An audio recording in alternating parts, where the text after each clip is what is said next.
아멘. 오늘의 성경 말씀은 시편 23편 말씀입니다. 제가 가지고 있는 성경은 922쪽 즈음에 있고요. 시편 23편 1절로부터 6절까지의 말씀을 우리 한 절씩 교독하시고 마지막 절은 함께 읽도록 하겠습니다. 주님은 나의 목자시니 내게 부족함 없어라. 나를 푸른 풀밭에 이르시며 실감한 물가로 인도하신다. 나에게 다시 새 힘을 주시고 당신의 이름을 위하여 바른 길로 나를 인도하신다. 내가 비록 죽음의 그늘 골짜기로 다닐지라도 주님께서 나와 함께 계시고 주님의 막대기와 지팡이로 나를 보살펴 주시니 내게는 두려움이 없습니다. 주님께서는 내 원수들이 보는 앞에서 내게 잔치상을 차려주시고 내 머리에 기름 부으시어 나를 귀한 손님으로 맞아주시니 내 잔이 넘칩니다. 진실로 주님의 선하심과 인자하심이 내가 사는 날 동안 나를 따르리니 나는 주님의 집으로 돌아가 영원히 그곳에서 살겠습니다. 아멘. 오늘도 주님의 은혜와 평강이 함께 하시기를 간절히 바라겠습니다. 오늘 저희들이 성서 일과로 만난 본문은 너무나도 잘 아시는 말씀 시편 23편의 말씀입니다. 아마 세계 그리스도인들이 어떤 성경을 좋아하십니까? 어떤 말씀을 마음에 새기고 계십니까? 이렇게 물었을 때 제가 알고 있는 자료로는 우리 세 손가락 안에 드는 본문이 오늘 시편 23편의 말씀입니다. 사실 이 23편 말씀은 많은 분들이 암송하시고 또 이미 가슴에 새기신 말씀이기 때문에 이 말씀 자체로 주시는 하나님의 힘과 하나님의 능력과 하나님의 위로가 오늘 우리에게 함께 할 수 있기를 간절히 바랍니다. 우리 스스로가 주님을 나의 목자로 여기시는 믿음의 사람들 되시기를 바랍니다. 여호와 로이의 기쁨, 여호와 로이의 복됨이 우리의 삶 가운데 날마다 이루어지게 되기를 간절히 바랍니다. 오늘 시편 23편을 기록하고 또 노래한 다윗은 자신 스스로가 목동이었기 때문에 양들이 어떤 동물이라는 것을 잘 알고 있습니다. 사실 우리들은 좀 낯설죠. 우리는 양을 어디 가서나 볼 수 있는 존재들이기 때문입니다. 가끔 보고 잠깐 보는 존재들입니다. 그러나 목동이었던 다윗은 평생토록 양이 어떤 존재인지를 알고 있었습니다. 그랬던 다윗이 자신이 왕이 되었음에도 자신이 모든 걸 가지고 있음에도 하나님 앞에 자신을 뭐라고 평가하고 있냐면 양이라 이렇게 얘기를 하는 거죠. 우리는 주님의 어린 양들입니다. 그래서 오늘 23편 1절의 말씀에 우리 예전 성경에서는 여호와는 나의 목자시니 내게 부족함이 없어라 이렇게 고백을 하였습니다. 목자가 없이는 한시도 살아갈 수 없는 존재가 양입니다. 이 한마디가 우리에게 어떤 은혜가 있을까요? 우리가 평생토록 때로는 하나님이 계심에도 불구하고 안 계신 것처럼 살아갈 때가 있습니다. 하나님이 계심에도 불구하고 내 힘으로 살아간 것이라 느낄 때가 있습니다. 그런데 마치 양이 목자를 떠나서는 어느 순간을 살아갈 수 없는 것처럼 오늘 다윗은 자신의 인생을 걸어오면서 나의 목자 되신 주님을 찬양하고 있습니다. 이 이야기를 뒤집어 보면 목자이신 주님이 안 계시면 나는 살아올 수도 없었고 살아갈 수도 없습니다. 라는 이야기를 하고 있습니다. 내가 가진 능력, 내가 가지고 있는 권력, 내가 갖고 있는 모든 것이 나를 지탱해 주는 것이 아니라 오직 목자 되신 주님이 나와 함께 하시기 때문에 내 인생이 이렇게 살아가고 있습니다. 종국에는 내가 평생토록 영원히 하나님의 집에 머물고 싶습니다라는 고백으로 오늘 시편의 이야기가 맞춰지게 됩니다. 하나님을 만나고 하나님과 동행하며 살았던 믿음의 사람들이 성경에는 숱하게 이야기 나오고 있습니다. 오늘 이 시대를 살아가고 있는 정령의 교우들이 하나님과 늘 동행하며 우리 하나님이 나의 목자가 되심을 믿으며 걸어가실 수 있게 되기를 간절히 바랍니다. 양은 자기 방어 능력이 없는 동물이죠. 그래서 전적인 돌봄이 필요합니다. 이 전적 돌봄은 결국은 어떤 목자를 만나느냐에 따라서 달라지게 됩니다. 그래서 목자가 동행하면 부족함이 없게 되고 그리고 이 목자는 양들이 무엇을 원하는지를 늘 알고 있습니다. 오늘 23편 2절의 말씀을 보니까요.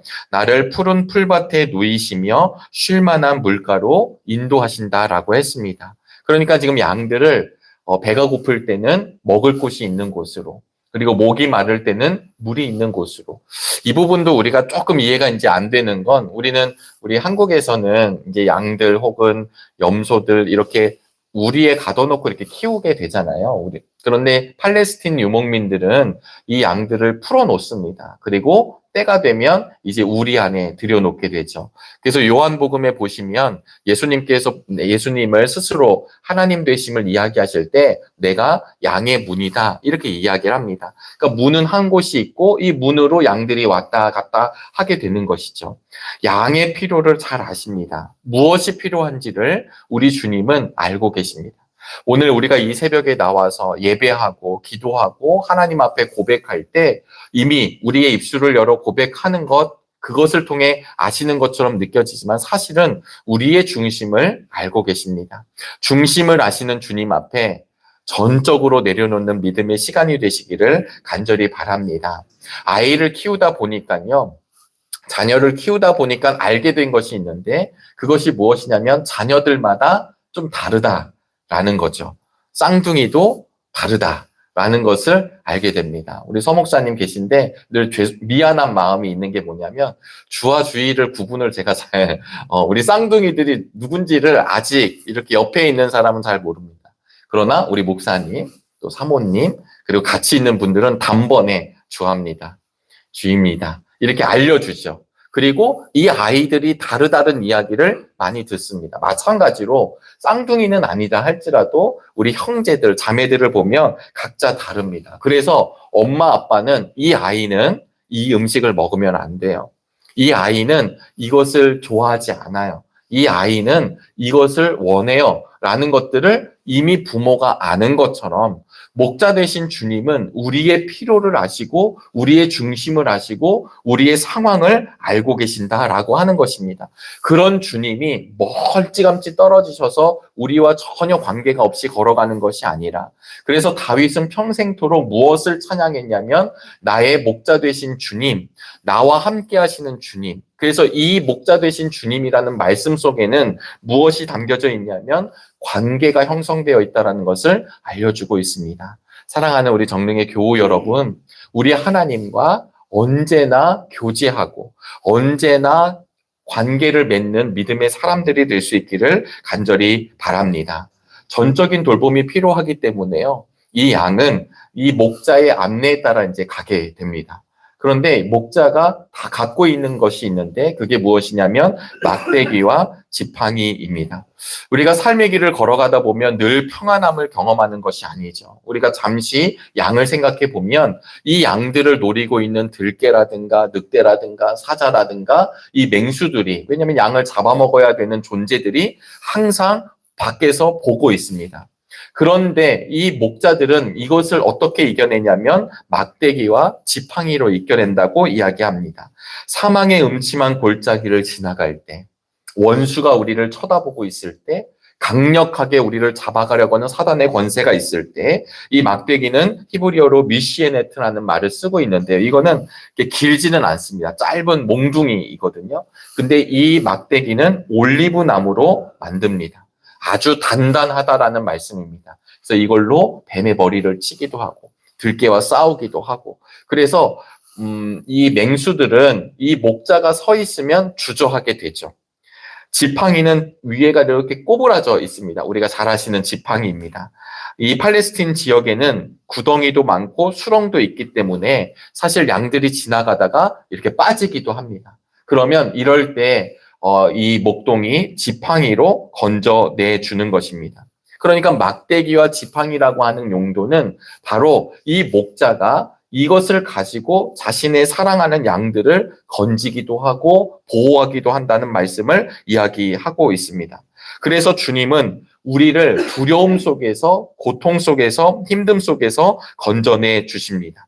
아까 말씀드린 대로 양의 특징이 있다고 말씀드렸죠. 양은 고집이 세다고 합니다. 온순하지만 고집이 매우 세다고 이야기합니다. 그래서 이사야서 53장 6절에서는 우리를 어떻게 평가하고 있냐면 우리는 모두 양 같다고 이야기하고 있습니다. 각기 자기의 길로 걸어간다고 이야기하고 있습니다. 왜냐하면 양은 고집이 센 동물이기 때문입니다. 그래서 목자들은요, 이 고집이 너무 센, 가끔씩 나타나는 아주 고집이 센 아이들 같은 경우에는 어쩔 수 없이 매를 대기도 하고 어쩔 수 없이 그 다리를 꺾는다고 이야기합니다. 왜냐하면 이 다리를 꺾음으로 인해서 완전히 이탈되지 않고 목자 옆에 두게 한다라는 것이죠. 양이 고집을 피울 때 그렇게 합니다. 이유가 무엇일까요? 바로 그 양을 살려서 끝까지 보호하기 때문입니다.